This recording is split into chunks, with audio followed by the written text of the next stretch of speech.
Allez, pour moi, c'est tout bon. Philippe, à toi la parole.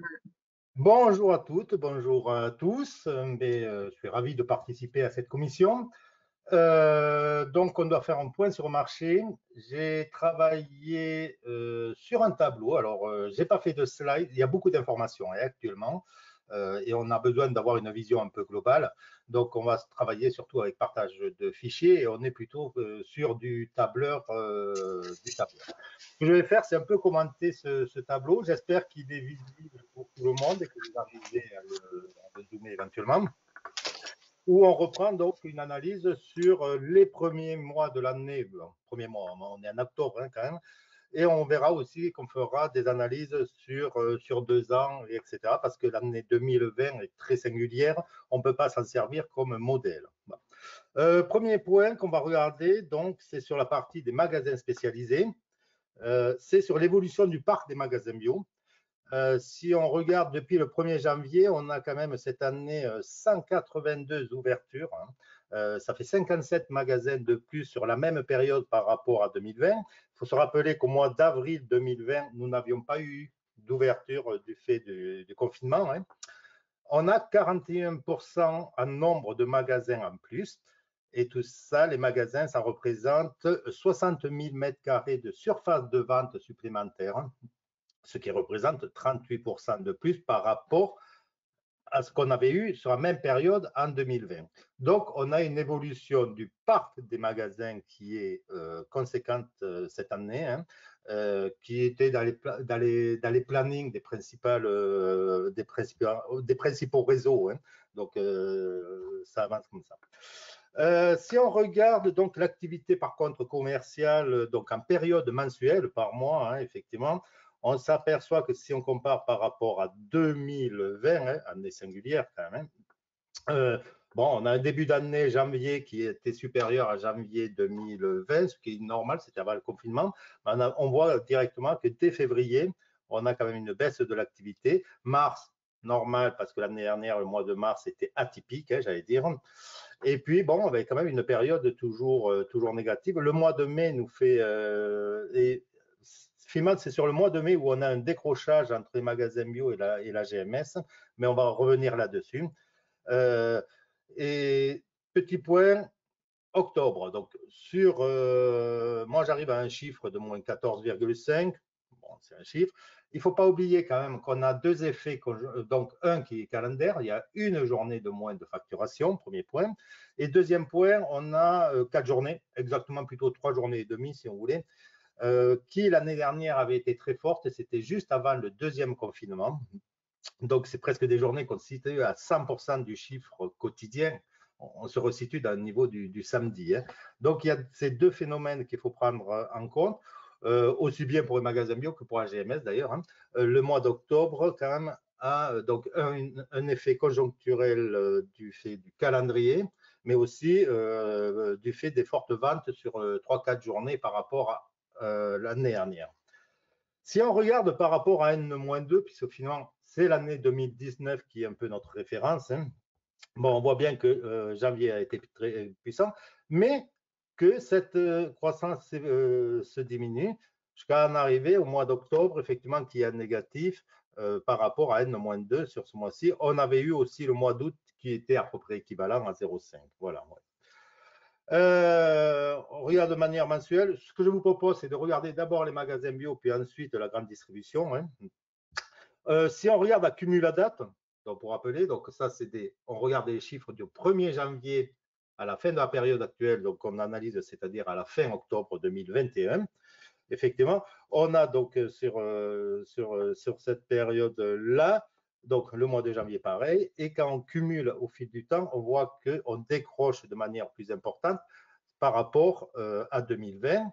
Je rappellerai que ces données sont avec les ouvertures, ce n'est pas du périmètre constant. Le chiffre en périmètre constant est plus faible, donc il est plus négatif, mais il faut savoir que l'écart entre les ouvertures et le constant est de plus en plus faible, ce qui démontre que les ouvertures sont de plus en plus difficiles, d'ailleurs. Les prévisions de mon côté de fin 2021, un marché qui sera à peu près à 3 milliards 9. On était l'année dernière à 4 milliards 2, donc ça fait quand même un écart assez important. et une baisse qui serait comprise, bon, on est assez précis, moins 9, moins 10 par rapport à 2020. Si on regarde par rapport à 2019, pareil, on voit qu'on a une baisse. On est fin octobre toujours à 6,1% par rapport, sur la même période, par rapport à 2019. Mais on voit bien que chaque mois, on perd quasiment 1%. Je m'attends à un atterrissage à la fin de l'année avec une croissance qui sera comprise entre 3 et 5% par rapport aux chiffres de 2019. Voilà. Si on regarde dans un autre angle de vue, c'est donc en CAM, en cumul annuel mobile, c'est-à-dire on analyse sur 12 mois glissants. Effectivement, on voit qu'en janvier, on pouvait estimer le marché des magasins bio à 4,2 milliards, donc on retombe sur le chiffre un peu de l'exercice 2020. Hein. Et puis, pareil, petit à petit, on s'aperçoit que ce chiffre diminue. Hein. Et donc, les magasins bio ne feront pas le même chiffre que l'année dernière, ça ne surprend pas grand monde d'ailleurs. Ouais. Et effectivement, on a un peu le même phénomène donc, par rapport à N-1 et par rapport à N-2 sur 12 mois glissants, on serait à 7,5% de croissance. Voilà. Je ne vais pas trop vite de toute manière. Tiens, j'ouvre les chats, comme ça je verrai si vous intervenez, ouais, si je vais trop vite ou quoi. Ouais. Je passe du côté de la grande surface et moyenne surface, hein, donc de la GMS. Mes sources sont issues de IRI, hein, c'est notre partenaire à nous pour le côté GMS. Hein. Je me suis permis de faire quelque chose parce que c'est intéressant quand même à analyser, c'est l'alimentaire non bio et l'alimentaire bio. Hein. Donc c'est pour pouvoir comparer si c'est un mouvement de marché global de consommation, j'allais dire, ou si c'est plus marqué sur le bio. Bon, déjà, ce qui est intéressant à analyser, c'est de rappeler le poids. Hein. Vous voyez, sur un mois comme janvier, l'alimentaire non bio, c'est 7 milliards d'euros mensuels. La partie alimentaire, c'est 400 millions d'euros. Donc, il y a un écart quand même qui est important. Ouais.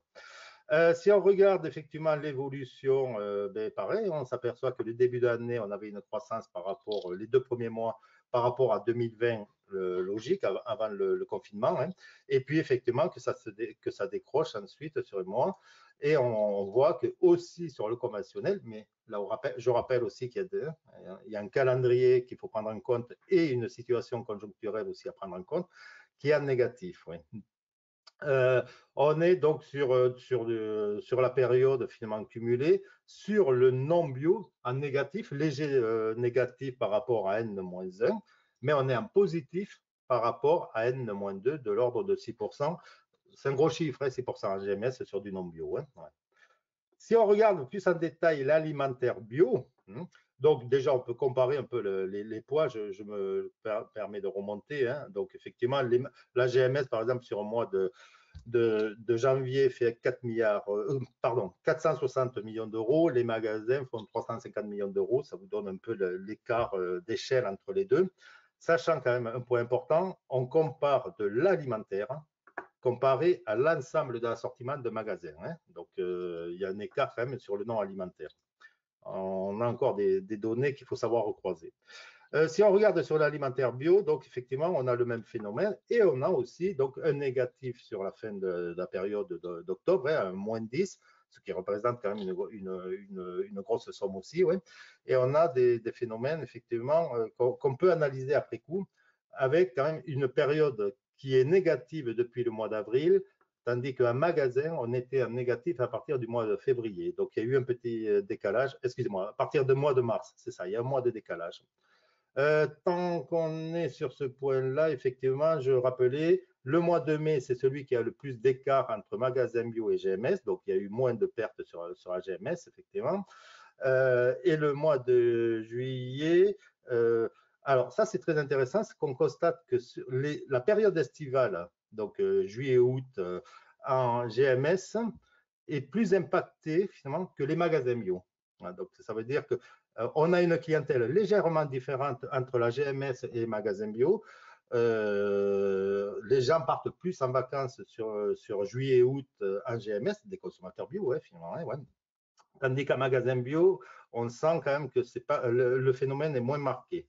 Tant que je suis sur ce point-là, je précise, j'ai eu des remontées de magasins, mais je n'ai pas d'analyse précise. Mais comme il y a des magasins qui ont qui participent à cette commission peuvent peut-être me confirmer. Il semblerait que les samedis sont les journées qui baissent le plus en magasin bio.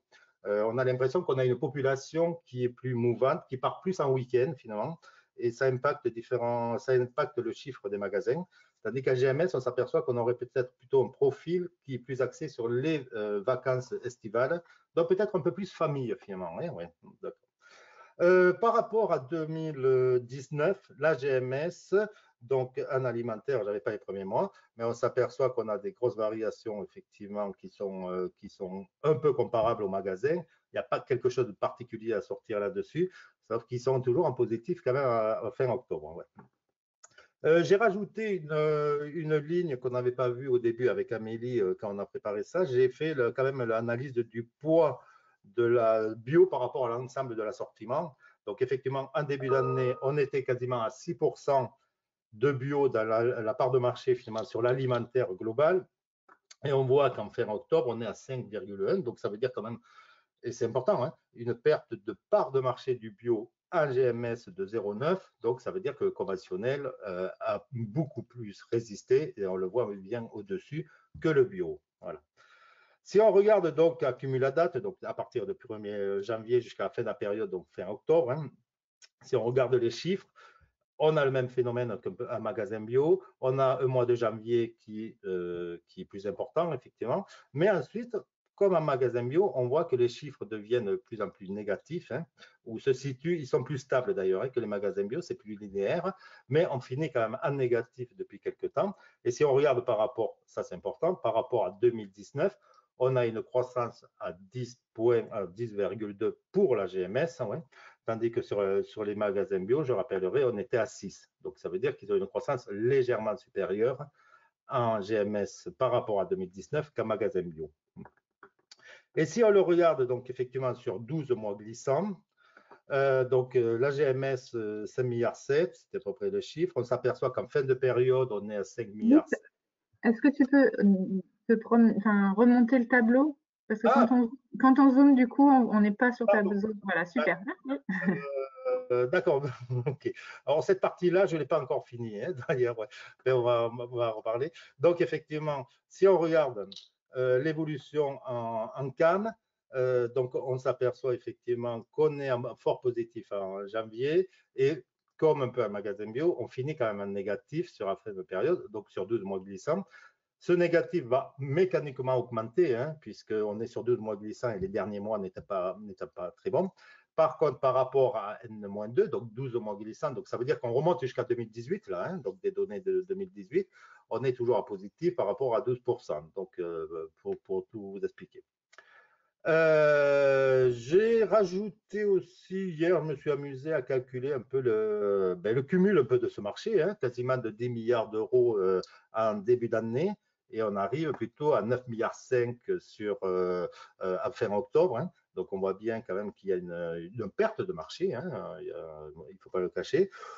J'ai regardé, alors c'est pas très significatif, mais c'est important les petits points de part de marché, les parts de marché entre la GMS et les magasins bio. Hein. Effectivement, ça fait quand même, on a quasiment un point d'écart entre janvier et fin octobre. Hein. Ça veut dire que la GMS gagne des parts de marché sur un marché qui est en train de s'abaisser, hein, de faiblir. Oui. Et les magasins bio, effectivement, à l'inverse, effectivement, perdent un point de part de marché. Je rappellerai, parce que là, on a beaucoup de données de l'agence bio et tout ça, où on situe souvent 30% pour les magasins bio et pour la GMS plutôt dans les 45%. Là, j'analyse uniquement le marché avec les magasins bio et la GMS. Hein. Je n'ai pas intégré donc la vente directe ou les autres canaux de distribution. Hein. Ouais. Juste à titre d'information, je me suis amusé aussi à calculer ce que j'appelle les EAP. Les EAP sont composés pour moi des magasins vrac, zéro déchet, principalement. On a quelques magasins collaboratifs type Demain ou La Fourmilière, donc qu'on connaît à Clermont-Ferrand ou à Saint-Étienne ou à Lyon. Et dedans aussi, j'ai quelques magasins, alors ils sont peu nombreux en France, de producteurs qui font un peu d'épicerie, hein, mais principalement des magasins vrac, hein, on va dire.